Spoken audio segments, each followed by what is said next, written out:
Write a short note on account books of a company under the Companies Act 2013. The provisions relating to books of account are contained in section 128 of the Companies Act 2013. Every company is legally required to maintain proper books of account so that a true and fair view of its financial position can be ascertained at any time. According to Section 128 of the Companies Act 2013, every company must keep books of account and other relevant books and papers at its registered office.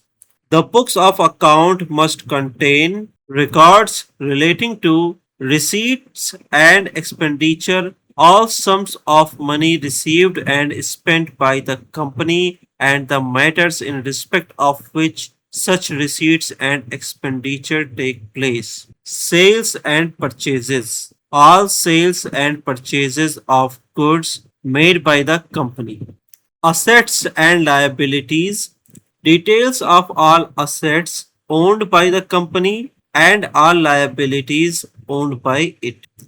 Cost records. Where a company is engaged in production, processing, manufacturing, or mining activities, it must maintain prescribed records relating to utilization of materials, labor costs, and other cost items as required under Section 148 of the Companies Act 2013.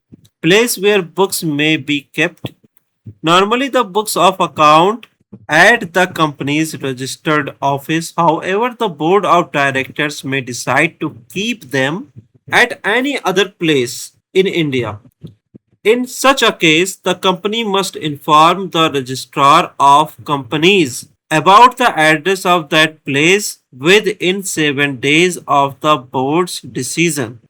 Method of accounting. To ensure transparency and accuracy, Section 128 of the Companies Act 2013 requires companies to maintain accounts according to the mercantile accrual system of accounting and is accordance with the double entry system of accounting. Under the mercantile system, transactions are recorded when they occur and not merely when cash is received or paid. Importance of maintaining books of account. The maintenance of proper books of account helps in determining the financial position of the company, in preparing financial statements, in conducting audits effectively, in ensuring transparency and accountability, in protecting the interests of shareholders, creditors, and investors, in complying with legal requirements under company law.